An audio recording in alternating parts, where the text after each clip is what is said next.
When Evelyn Harper walked out of the small-town diner that morning, no one expected her to actually leave for good. She'd said it before, that she was done, that she couldn't keep pretending. But this time, there was no hesitation in her steps, no trembling in her voice, just silence, heavy and deliberate. Her coworkers whispered that she'd finally snapped after her husband's affair became public. Others laughed, saying she'd be back in a week, begging for her old life. But Evelyn wasn't coming back. For 46 years. She'd lived for everyone but herself, for her husband, for her daughter, for the town that pretended to pity her while secretly feeding off her pain. That morning, she packed what little she owned into an old pickup truck and drove until the road curved out of sight. She didn't have a plan, just an ache, a quiet fire in her chest that said, enough. By sunset, she found herself standing before a broken-down farmhouse on the edge of nowhere. Windows shattered, roof caved in, wildflowers growing through the floorboards. It looked like her, forgotten, unwanted, still standing. She smiled for the first time in years. The next morning, she picked up a hammer.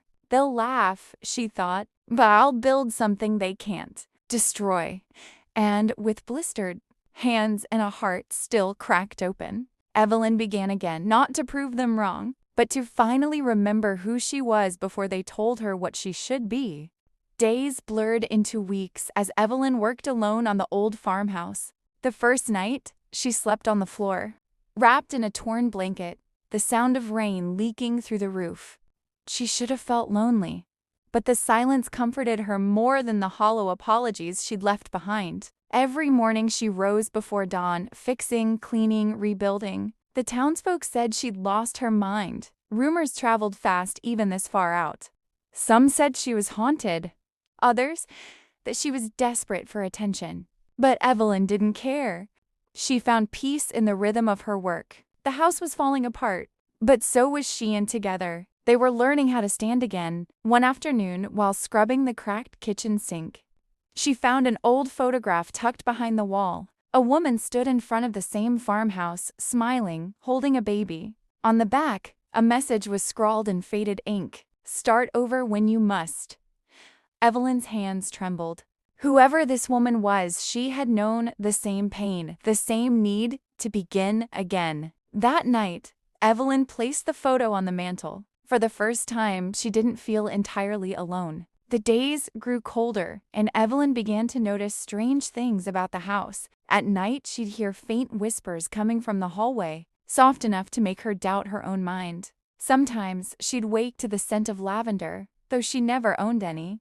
One evening, she lit a candle by the window and saw faint footprints in the dust leading toward the attic. Her heart raced, but she followed them. The attic door creaked as she opened it, revealing boxes covered in thick layers of dust. Inside one, she found letters, dozens of them addressed to my dearest Rose. The handwriting was neat, deliberate, full of love. Each letter spoke of loss, forgiveness, and a promise to return. Evelyn read until dawn, tears streaming down her face. The words felt personal, as if written to her. When she looked out the window that morning, the frost on the glass formed the faint shape of a heart. She smiled despite herself. Maybe this house wasn't haunted after all. Maybe it was just holding on to love that had never left. Evelyn couldn't stop thinking about the letters. Every night, she read a few more, her imagination painting vivid images of Rose and the mysterious man who had loved her.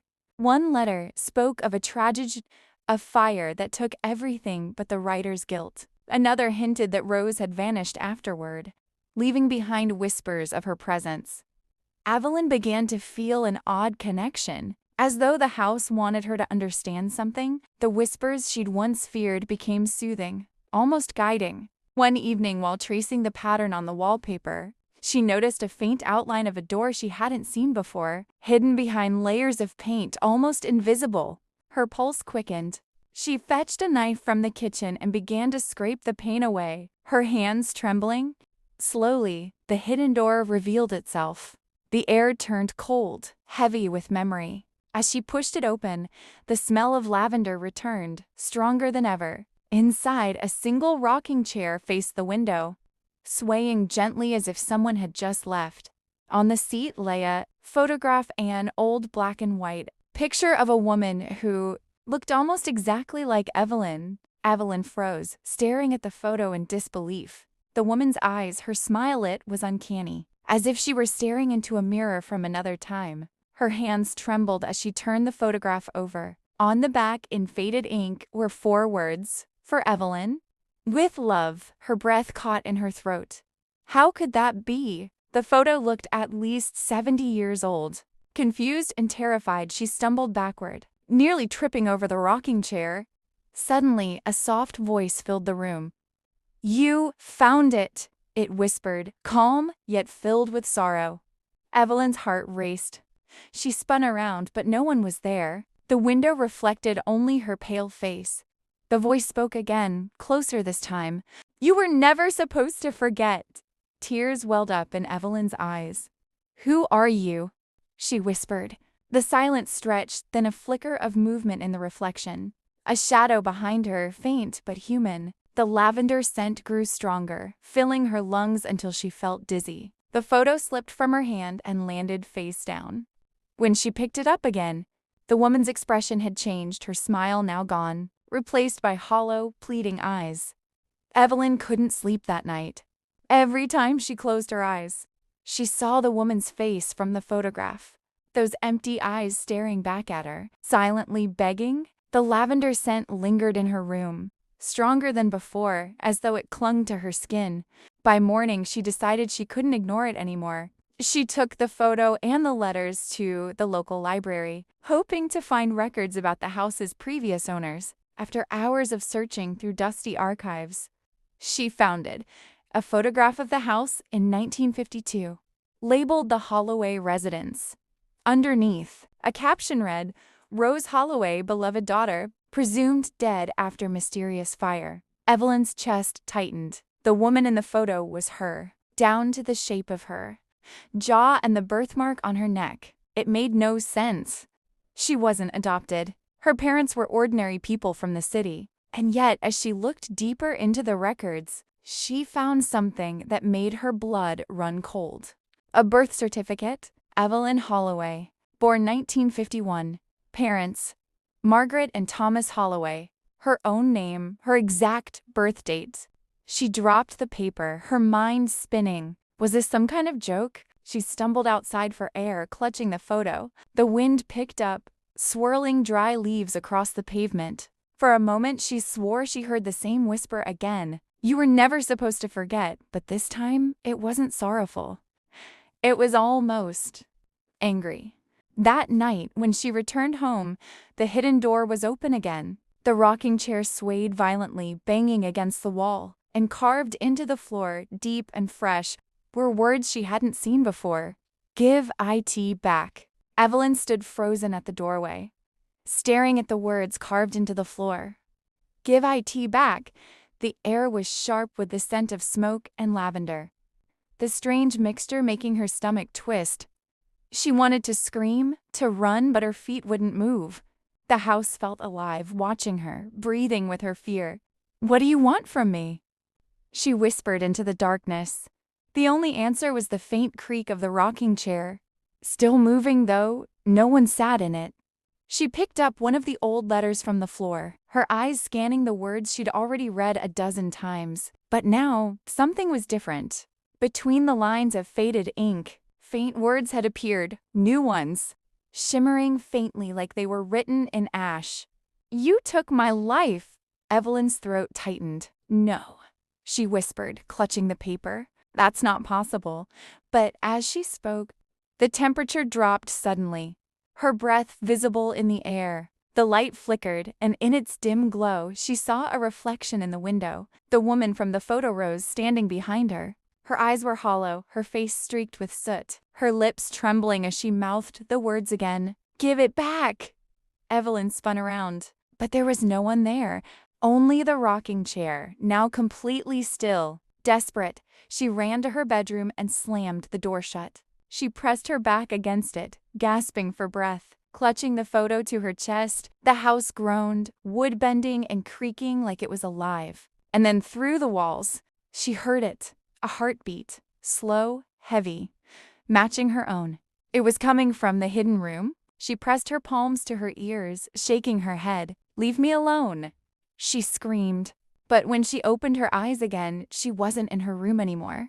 She was standing in that same hidden chamber, the air thick with smoke. The wallpaper peeled away to reveal charred wood, and in front of her the woman Rose was burning. Yet her eyes never left. Evelyn's!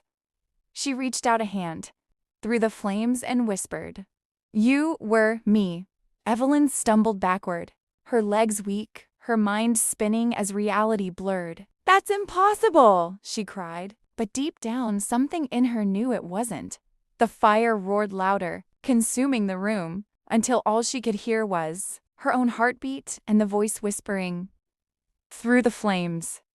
Remember." Then everything went black.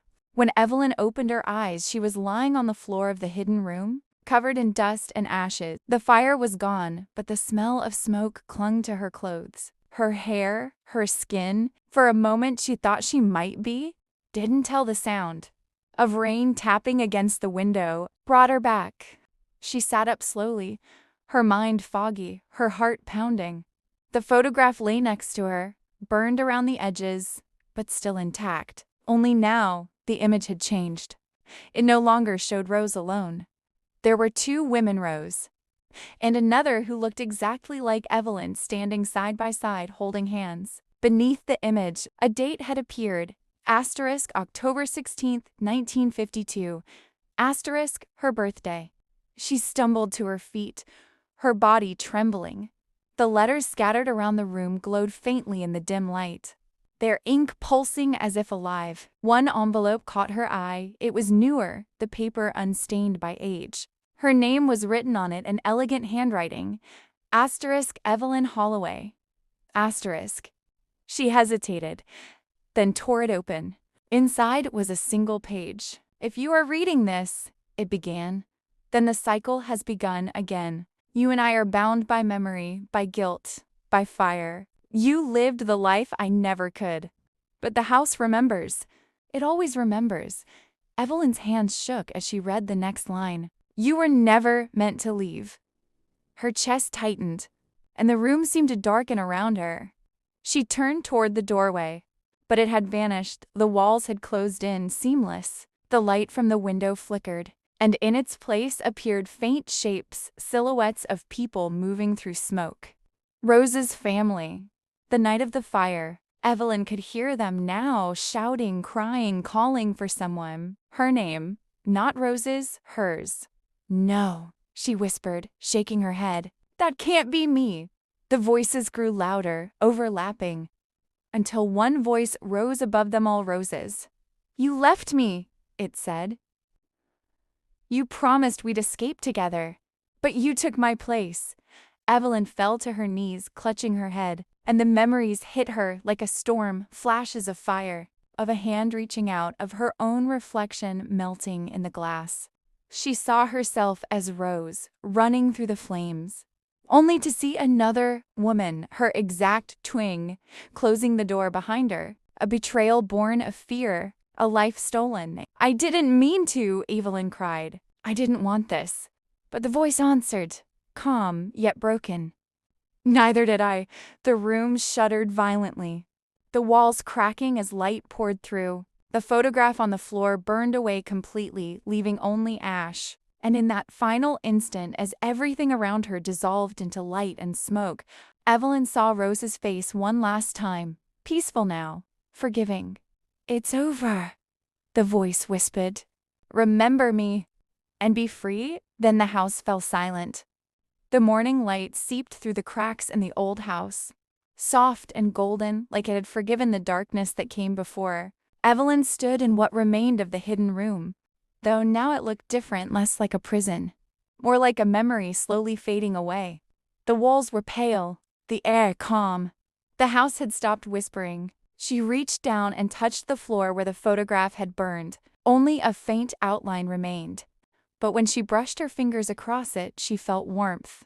Not from fire, but from peace. For the first time in years, the voices in her head were silent. Outside, rain turned to sunlight, and the smell of smoke was gone. She walked through the hallway, each step echoing softly, and noticed that every picture frame on the wall was blank. The house had finally let go of its stories. She whispered, "Thank you." Rose, though she didn't know if anyone or anything could still hear her. When she opened the front door, the air felt new, fresh, free for the first time since moving there. She didn't look back.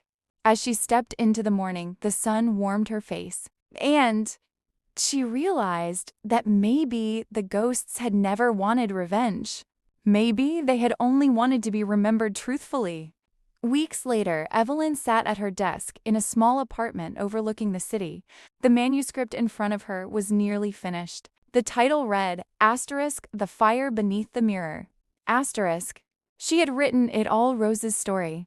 The truth about the house. The guilt. The forgiveness. It wasn't a confession. It was a promise. A promise that no story, no pain would ever be buried again. She paused, fingers hovering over the last line. Then she wrote, In the end, the woman everyone pitied wasn't a victim. She was a survivor who finally learned that forgiveness doesn't erase the past, it transforms it. A soft knock on her door made her look up. Her neighbor, a kind young woman, smiled as she held out a small white envelope. "This was in your mailbox," she said. Evelyn thanked her and opened it. Inside was an old photograph, faded, sepia-toned. Two young girls stood in front of a house that no longer existed. One of them was Rose, the other, Evelyn. But this time, both were smiling. No fire, no fear, just sunlight. On the back, a message was scrawled in the same familiar handwriting. You kept your promise. Evelyn closed her eyes, tears slipping down her cheeks. For the first time, she didn't cry out of sorrow, but relief. The past had finally released her. She placed the photo in the last page of her book, sealed the envelope with a quiet breath. Ed whispered, "Rest now, Rose." Then she turned to the window, watching the world move on.